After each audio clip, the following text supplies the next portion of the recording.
In the mid 1700s, while established colonial churches waited for the elite to come to them, a band of unauthorized preachers was heading the other direction, into the mud, the forests, and the lawless frontier. They carried nothing but a Bible, a hymnal, and a vision of a faith that belonged to the people rather than the state.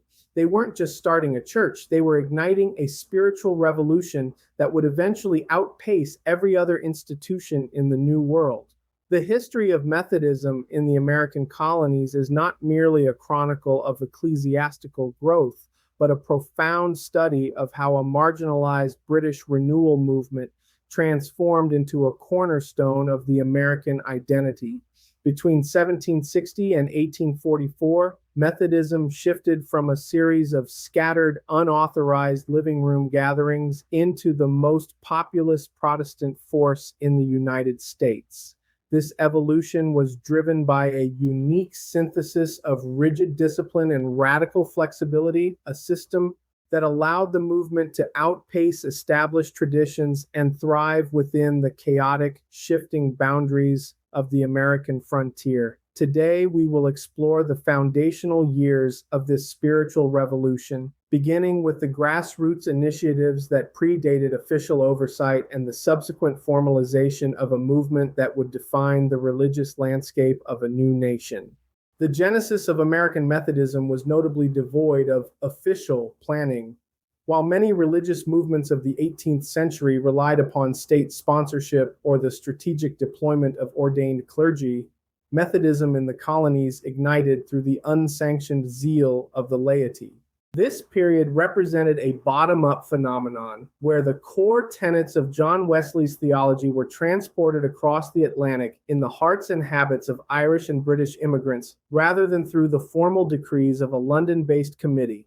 The arrival of Methodism in the 1760s was a byproduct of the broader transatlantic migration patterns of the era. Robert Strawbridge, an Irish immigrant, stands as the primary figure in the Maryland region.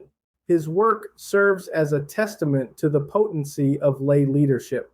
Without seeking permission from Wesley or the Anglican establishment, Strawbridge began preaching and organizing societies in Frederick County. His methodology was characterized by an immediate response to the spiritual void of the rural backcountry, where formal religious institutions were often non-existent or inaccessible.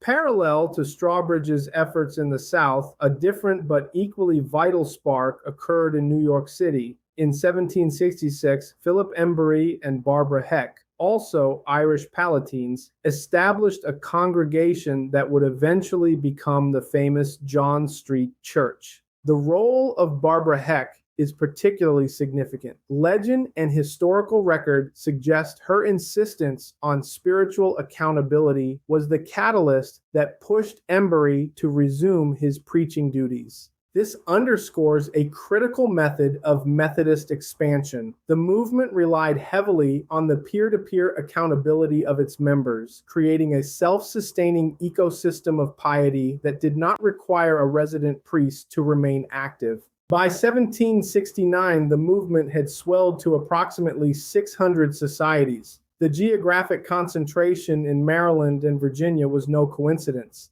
These regions possessed a social fabric that allowed the Methodist class system to take root effectively.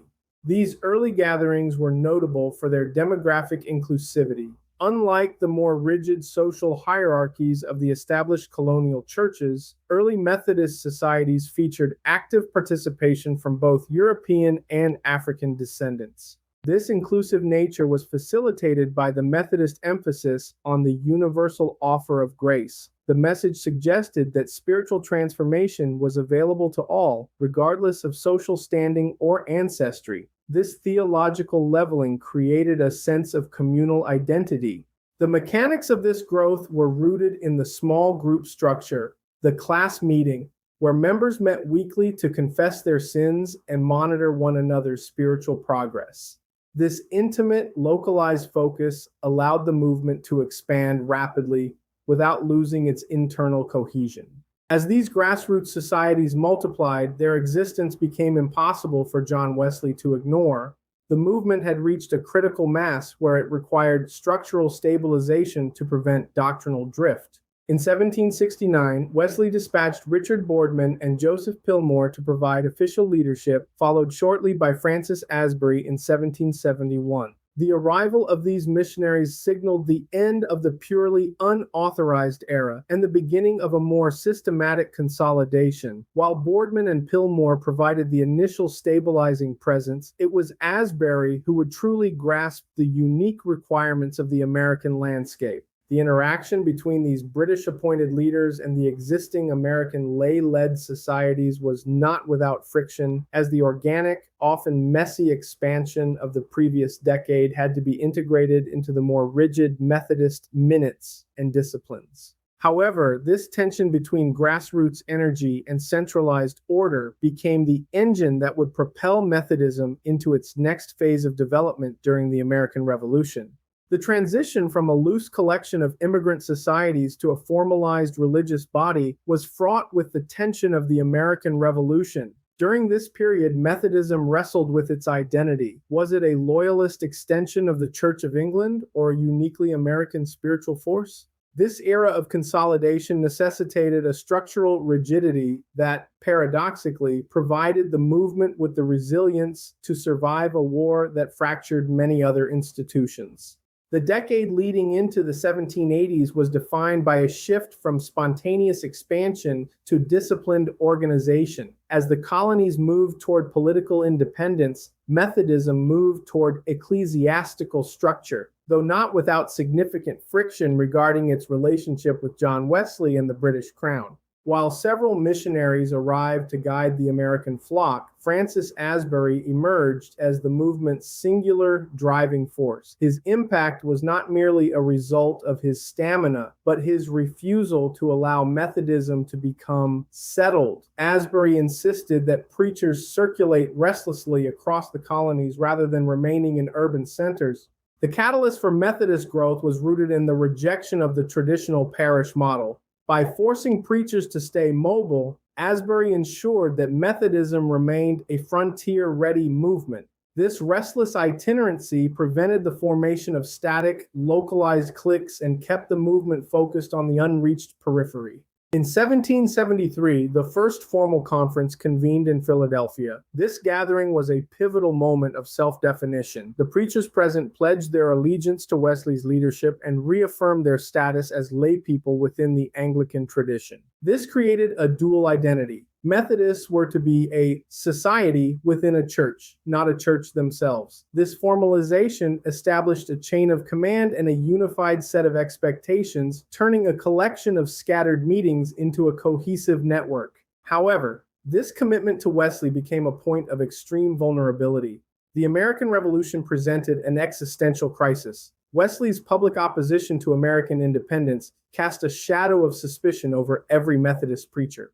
Many British-born leaders, feeling their positions were untenable, chose to flee back to England. The survival of Methodism can be largely attributed to Asbury's decision to remain. By staying, he signaled a long-term commitment to the American people that transcended British politics. He spent much of the war in relative seclusion in Delaware, but his presence provided a symbolic and administrative anchor for the societies. The war functioned as a period of unintentional indigenization. With the English leaders largely gone, the leadership shifted further into the hands of American-born laymen and local preachers. This forced self-reliance prepared the movement for its eventual break from the Church of England. By the time the war ended in 1783, Methodism had not only survived but had been refined by it. It stood ready to reorganize as a fully independent American denomination. The resolution of the war left American Methodists in an ecclesiastical vacuum. With the Anglican Church essentially defunct and the link to Wesley strained by distance,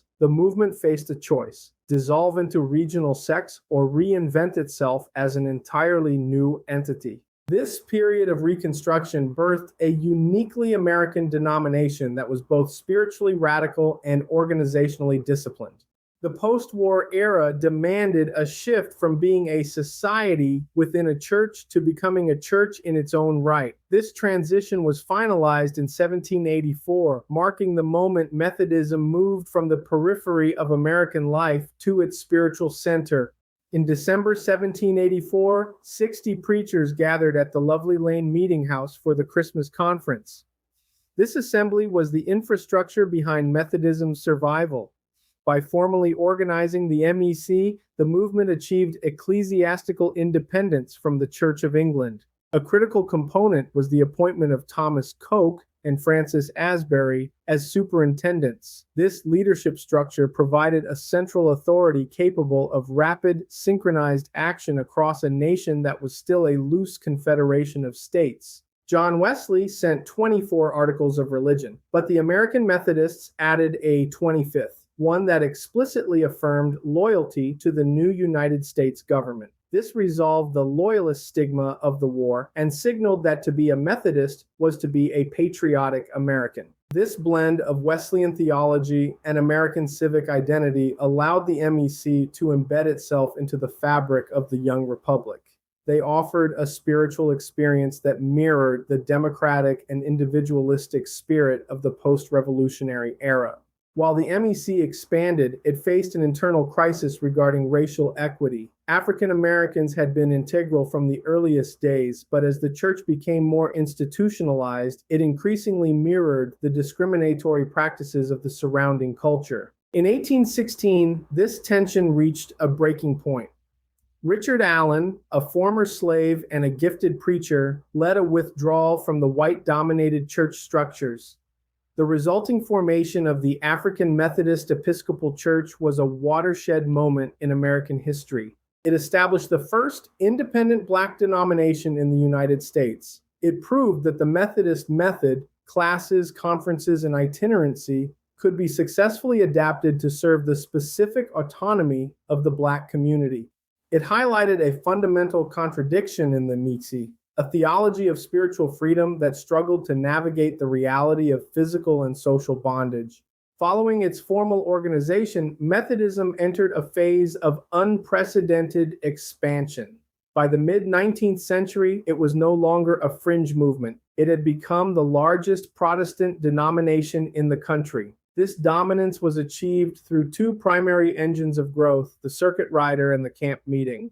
The mechanism for Methodism's reach into the deepest corners of the American frontier was the circuit rider system. While other denominations waited for a community to build a church and call a pastor, the Methodists sent the pastor to the people. These itinerant preachers literally lived out of their saddlebags, traveling vast circuits that could take weeks to complete. Their primary task was to establish classes, small groups of believers who would meet for prayer and accountability even when the preacher was absent. This system ensured that the church was present wherever the frontier moved, often reaching settlers long before the arrival of any other civil or religious institution. The life of a circuit rider was grueling and often short, but it provided a mobile infrastructure perfectly suited to a population in constant motion. If the circuit rider provided the day-to-day structure, the camp meeting provided the emotional and communal high points. These large-scale outdoor revivals became a cultural phenomenon of the American frontier. Thousands of people would travel for miles to camp in tents and listen to multiple days of continuous preaching. Their success was their ability to break the crushing loneliness of frontier life while providing a high-octane spiritual experience. These meetings defined the spirit of the era, blending religious fervor with a sense of democratic community where the social hierarchies of the East Coast felt distant and irrelevant. By 1844, the cumulative effect of these efforts was staggering. Methodist membership exceeded 1 million, cementing its status as a dominant cultural and moral force in American life. The movement had successfully navigated the transition from a handful of immigrants in a New York living room to a national powerhouse. The preceding decades of expansion did more than simply increase the roles. They fundamentally altered the movement's relationship with the American establishment. By 1844, Methodism had reached its zenith of national dominance, having moved from the periphery of the frontier to the center of the country's cultural and moral conscience. The final era of this first historical volume represents the golden age of American Methodism, a time when the movement's influence permeated education, publishing, and social reform. However, this period of immense power also contained the seeds of internal conflict that would eventually fracture the church and the nation. As the MEC surpassed 1 million members, it shifted from purely itinerant preaching to the creation of permanent institutions. The Methodist Book Concern became one of the most prolific publishing houses in the country, flooding the nation with affordable tracts and hymnals. Realizing that a permanent presence required an educated leadership, Methodists began establishing colleges at a feverish pace. Institutions were founded to ensure that the Methodist mind was as sharp as the Methodist heart was warm. This bridged the gap between the frontier spirit and the sophisticated urban middle class. The reason behind the eventual fracturing was the church's inability to reconcile its original anti-slavery stance with its desire for national expansion. In its early years, Methodism was vocally opposed to slavery, reflecting John Wesley's own disdain. As Methodism became a dominant force in the South, leadership faced a brutal choice: maintain a strict abolitionist stance and risk losing the region, or compromise to preserve national unity. The Compromise of 1816 and 1836 attempted to keep both sides under one roof. By 1844, the tension became unsustainable. The conflict centered on Bishop James O. Andrew, who had acquired slaves through marriage. Northern delegates insisted he could not hold office, while Southern delegates argued the church had no right to interfere with their state's legal institutions. The result was the formal division of the church. In 1844, the plan of separation was drafted, leading to the formation of the Methodist Episcopal Church South in 1845. This was not merely a denominational split, it was a cultural earthquake. Because Methodism was the largest and most geographically diverse organization in the country, its failure to remain united was seen as a sign that the union itself was in peril. The grassroots fire had grown into a massive engine, only to be caught in the gears of the nation's greatest moral crisis. This schism marks the conclusion of Part 1. The movement that once unified the frontier through the saddlebag and the camp meeting now stood as a house divided, mirroring a nation on the brink of its own violent transformation. As the year 1844 closed, the MEC stood as a poignant mirror of the American Republic, vibrant yet fundamentally fractured. Part 2 will explore the daunting aftermath of this division, the fires of war, the complexities of Reconstruction, and the quest for a unified identity in an era of modernization.